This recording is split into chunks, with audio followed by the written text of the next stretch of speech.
તો આજે બજારમાં ફરી પાછું એક વખત આપણને મોટું દબાણ આવતું જોવા મળ્યું છે અને ખાસ કરીને મહત્વની વાત અહીંયાથી રહી છે કે નિફ્ટી આજે તમને 24,000ની નીચે આવીને બંધ થતું દેખાયું છે। જુઓ, ઓલમોસ્ટ 1.5% ઘટાડો રહ્યો, 400 પોઈન્ટ જેટલું ઘટ્યું છે નિફ્ટી અને 24,000ની નીચે આવીને બંધ થયું છે। 11 મહિનાના નીચલા સ્તર પર નિફ્ટી આજે તમને બંધ થતું જોવા મળ્યું છે। સેન્સેક્સમાં પણ જુઓ 1300 પોઈન્ટનું દબાણ રહ્યું, બેંક નિફ્ટીમાં પણ ઓલમોસ્ટ 1200 પોઈન્ટનું દબાણ આવ્યું છે। અહીંયા પણ ઓલમોસ્ટ આપણને 11 મહિનાના નીચલા સ્તર પર જ આજે ક્લોઝિંગ આવતું જોવા મળ્યું છે। વેલ, આજે જ્યારે શરૂઆત થઈ ત્યારે મિડ કેપ અને સ્મોલ કેપ આ બંનેમાં સારું એવું આઉટ પરફોર્મન્સ હતું, પરંતુ તેઓ પણ દિવસના નીચલા સ્તર પર આવીને એક મોટા ઘટાડા સાથે આપણને બંધ થતા દેખાયા છે, એટલે એના પર ફોકસ રાખવાનું।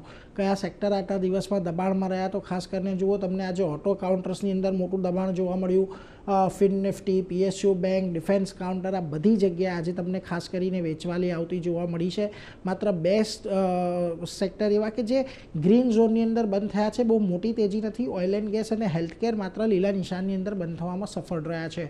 નિફ્ટીના ફ્રન્ટ પરથી આજે તમને જ્યાં ઘટાડો આવતો જોવા મળ્યો ત્યાં આગળ જો બજાજ ફાઇનાન્સની અંદર એક મોટો ઘટાડો હતો, 5% જેટલો સ્ટોક ઘટ્યો। આ ઉપરાંત Axis Bank, Bajaj Finserv, Eicher Motors આ બધી જગ્યાએ તમને ખાસી એવી વેચવાલી આવતી જોવા મળી। અમુક સ્ટોક હતા કે જે ખાસ કરીને તેજી સાથે બંધ થતા દેખાયા નિફ્ટીની અંદર, એમાં જો Jio finance, doctor Reddy's, Coal India, એનટીપીસીનો સમાવેશ અહીંયાથી થાય છે। વેલ, મિડકેપના ફ્રન્ટ પરથી પણ આજે તમને ઘણા બધા સ્ટોકની અંદર વેચવાલી આવતી જોવા મળી, જેમાંથી ખાસ કરીને KEI Industries, Colgate, Ashok Leyland, APL Apollo જેવા કાઉન્ટર હતા કે જ્યાં આગળ એક મોટી વેચવાલી સાથેનું કામકાજ રહ્યું। પરંતુ મિડકેપમાં આજે અમુક જગ્યાએ તમને સારી તેજી પણ જોવા મળી, જેમાં અડાણી ટોટલ ગેસ હતું, ઓલમોસ્ટ 20%ની અપર સર્કિટ લાગી। આ ઉપરાંત પ્રીમિયર એનર્જીઝ, અસ્ટ્રોલ અને આઈજીએલનો સમાવેશ થાય છે।